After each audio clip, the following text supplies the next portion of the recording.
don't care about that 2 years ago. Why are you talking about it? It's 2 years ago. Talk about it, because once a cheater, always a cheater, you piece of shit.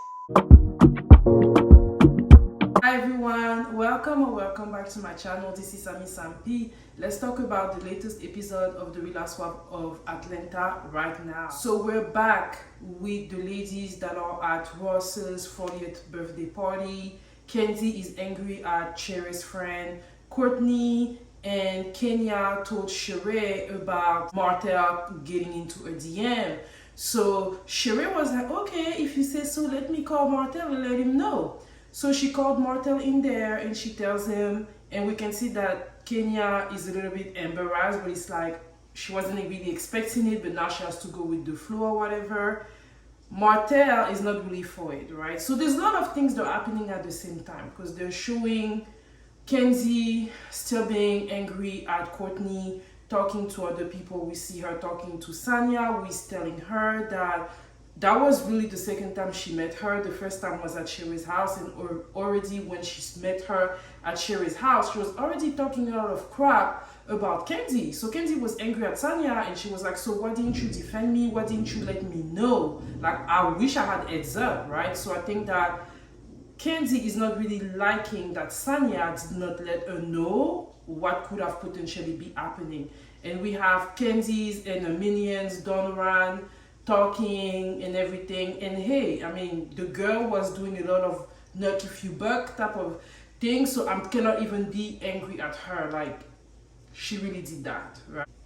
So the DM gate situation is escalating. Yes, I'm going to call it the DM gate. So Martell is saying that initially he didn't go into DM, but Kenya is like, I got the DM. Kandi is like, I saw the DM, he got in there. From there, they both pull out their phone, and Martell was like, oh, I got into your DM in 2020. That was years ago. And granted, the way that Kenya said that Martell came into a DM, I thought that was something that happened around the time that he was trying to talk to Sheree. So Kenya girl, you pushed it. Like, you were pushing it, right? Like, the dates were not really matching, right? But Kandi is feeling like she doesn't really believe Martell because he could have deleted the DMs, and I'm like, yeah, Kandi has experience with DM and all that, and it is true. It's possible that Martell did delete the DM. Then they go back and forth, and honestly, I felt like Martell was doing a little bit too much, but I do feel that Kenya was too. And then at some point, Martell said this here. I don't care about that 2 years ago. Why are you talking about it? It's 2 years ago. Talk about it, because You were married 2 years ago. Why do you think it's not a problem if you tried to talk to her 2 years ago? You were a married man. Martell is a disrespectful, cheating man. That's how I feel about it. I do feel that Kenya went a little bit, ham, like she went a little too strong on it. But it is obvious that he is not a good man, and especially not for Sheree. But Sheree is defending a man, and they leave. Next, we have Drew. We haven't seen Drew in the first episode, so this is our first time seeing Drew. And she is back from Chicago. She went there because her dad has Alzheimer's, so she's telling us what's going on. It's really sad to have a family member going through that. The dynamic with her husband sounds really good. He catches her up on Ross's birthday, and he tells her about Courtney and the fact that they're cousin and everything. And I'm like, yeah, like, it's crazy to see them in that situation, knowing that they're like divorcing right now. And we have Kandi and Sanya who are meeting, and they're catching up. They're talking mostly about how they got closer, they had family trip together, but Sanya also talked about what Courtney said about Kandi at Sheree's place. And yeah, Courtney is coming in with the drama. That's the goal. Kandi is more like, so what did you say when she was saying all those things about me being ghetto or whatever, right? And Sanya is like, oh no, I told her that she needed to talk to you. But then when we see the clip from the producer, they're showing that Sanya was really laughing. And a part of me was like, Sanya, why don't you just tell her you were laughing because you thought that she was just playing and it wasn't real? I don't know, like, I feel like Sanya is not being real with Kandi, and Kandi is able to write through her. Kandi wants to rather die, and Sanya is not it for it, and I think that Kandi knows it. But I think that Kandi knew that eventually production was going to show everything that she needs to see for her to make a decision on how her and Sanya can be very close friends.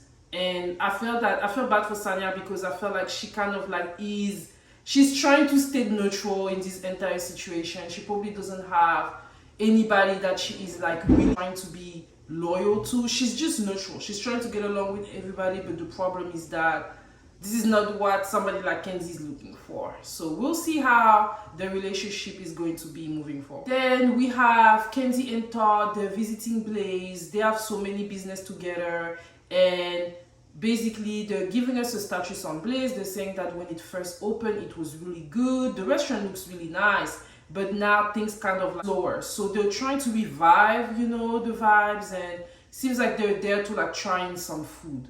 And Todd has a lot of plans. He wants to open a Mexican restaurant, a pizza. He wants to do a lot of things. And on top of that, he wants to make a movie. He has a lot of plans. So him having all those plans and Kandi having all those plans is just too much. And Kandi is trying to talk to him, and he's basically giving her a plan. He's saying, listen, I never made money like I made money with restaurant, and I want to be able to do that so that I can reinvest my money into movies. And listen, first of all, I love to see Todd being, the hardworking man that he is, because for years people were talking about him like he wasn't. So it's really nice to see him so motivated to build generational wealth for his family. But at the same time, it's like, can the two of them be the same? Can the two of you be overachiever like that? Is it possible, right? Is it possible for the both of you to do all those things and maintain your marriage and raise your children? That's the question that I have. I feel like in a marriage, there needs to be some type of dynamic, and I feel like there needs some type of compromise. And it seems like Kandi has always been very successful. I believe that Todd was successful, but he just didn't have the fame that Kandi has. And now that he is making all this money, he's like, I want to keep making that money, because he probably has that pressure on him. It's kind of a difficult situation, because maybe Kandi is gonna have to like step back a little bit and be a little bit more on the support for Todd. A part of me feels like that's probably what he wants, especially as a man. And is she gonna be willing to do that? I don't know, but I feel like this could be an area that if things don't go well for them, this would be it right there. They're trying the food is looking good, and then we have Kandi's cousin coming in, and we can see that something happened to him, right? He's injured. So they talk, and she's telling us that he was a cook. I think she talked in the past, so I'm not sure if he still works for them. And then at some point, you have a producer coming in and telling them this here. Good question. What's your name, cuz? We're not going to talk about the elephant in the room. I mean, listen, this is not an easy situation that Kandi and Todd are in, because they did not choose to be in that. Like, it happened at their restaurant. It's not like they're the one that put a gun on somebody else. You know what I mean? Like, this is an incident that happened, and somebody could have died. Somebody was injured. Do you want to go and talk about it like that on reality TV when there might have been some pending litigation and cases? Not really. When you ask about the lady, I like what most of them said, on the exception of Sheree, where I felt like, Sheree, girl, you're going too far. We don't know when we go to Old Lady Gang if we're going to get biscuits or bullets. The way she talked about it, I felt like was a little bit vindictive. It just happened to happen at Kandi's store. I don't think that Kandi and Todd promotes that type of violence, right? Especially that it's her own cousin that was shot at. Like, I don't know. I feel like that they were not in an easy position, right? Like, what were they supposed to do? You want them to come and tell you all their business? How is that going to make them look? This is their lifeline. This is their investment. This is their money. Like, what are we really expecting out of them? Sometimes I want us to be able to take a step back as an audience and be able to have like some type of boundaries. We obviously know that something happened. Yeah, she can talk about it, but can she talk that much about it? Like, is it the type of drama that we want to deal with? Not really. Do we believe that Kandi and Todd have something to do with it? Personally, I don't. So I'm like, yeah, let's move on. They did what they could, and kudos to them on that. Then we have Sheree and Sanya that are meeting together, and they chit chat, and Sheree is telling Sanya that she is a grandmother or a grandma. Of course, she's definitely following Mrs. Nene leaks, because Nene is one of the first person talking about, I'm a grandma, y'all. So yeah, a handsome son had a baby girl. Girl is beautiful. And yeah, she's loving it. She's loving the position that she's in. So congratulations to Sheree. Then they also talk about the party and the stuff that Kenya said. Sheree feels that Kenya went too far when she said that Martell was being, I think, aggressive and stuff like that. This is the second time that she's doing it to a black man. And she feels that Kenya was probably pushing it. I see what Sheree was trying to do, but at the same time, I didn't see whenever Kenya accused Ross of being aggressive. This episode, I do feel that Martell was being a little bit aggressive. But at the same time, Kenya was not, just being quiet, right? There were a little bit of aggression in here, a little bit. I'm not saying that Martell was right or anything, but I'm just saying that no woman, no man should be aggressive towards the other, period. Next, we have a little scene with Drew and her husband. Drew wants to be back singing. She has a beautiful voice, so they're visiting a producer. They talk to him. They tell us that she basically came up with a song that was produced by her husband.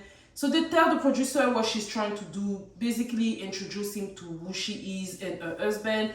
Obviously, whatever she's trying to do, her husband wants to be involved. Like, it is obvious that this man, Ralph, wants to be there. Like, if he could be the star, he would be the star. But since he cannot sing, whatever she's doing, she wants him to be there, and he wants to be there. So yeah, at some point she's singing, and he's like also like playing. He wants to show us his talent. We see what Ralph is trying to do.